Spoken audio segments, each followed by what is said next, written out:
ହଇରେ ଗଧ ଗବଗାଣ୍ଡୁ ଖାଲି ଯାଇ ସେ ନାଣ୍ଡୁ ଆଉ ଗେଣ୍ଡା ସହିତ ବଲ୍ ବାଡ଼ଉଛୁ ପାଠ ସାଠ କିଛି ନାହିଁ।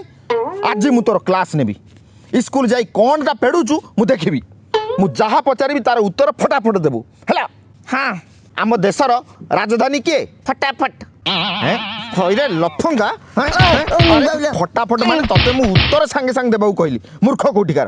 କହ ଏଥର ଆମ ଦେଶର ରାଜଧାନୀ କିଏ? ରାଜଧାନୀ ଦିଲ୍ଲୀ ଦିଲ୍ଲୀ।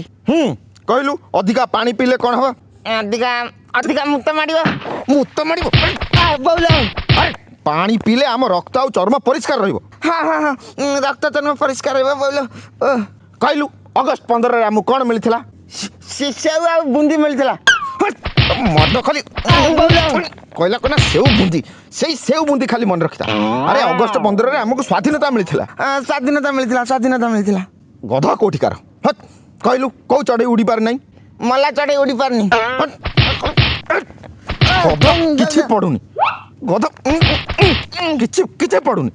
ଆରେ ବୋକା ଏମୁ ପକ୍ଷୀ ଉଡ଼ି ପାରେ ନାହିଁ। କୋଉ ଚଢ଼େଇ ଉଡ଼ି ପାରେନି? ଗେମୁ ପାଖି ଗେମୁ ପାଖି। ଆରେ ଗେମୁ ପକ୍ଷୀ ନୁହଁ ବୋକା, ଏମୁ ପକ୍ଷୀ। କହିଲୁ 2 ଟଙ୍କାରେ ଯଦି ଗୋଟେ ବରା ମିଳେ ତେବେ 20 ଟଙ୍କାରେ କେତେଟା ବରା ମିଳିବ? ଏଇଟା ମୁଁ ଜାଣିଛି 20 ଟଙ୍କାରେ 11ଟା। ଆରେ ବୋକା 11ଟା କେମିତି? 10ଟା। 20 ଟଙ୍କାରେ 10ଟା ବରା ମିଳିବ। ସୁକୁଟା ଦୋକାନରେ ତ 20 ଟଙ୍କା ଦେଲେ ସିଏ 10ଟା ବଦଳରେ 11ଟା ଦିଏ। ଆଉ ଗୋଟେ ଫ୍ରିରେ ଦେବନି କି? ଫ୍ରିରେ? କହିଲା କଣ ଫ୍ରିରେ? ସେଇ ବରା ଖାଇବାର ତୋର ଖାଲି ମନ। ପାଠ ସାଠ ତୋ ଦ୍ୱାରା କିଛି ହବନି।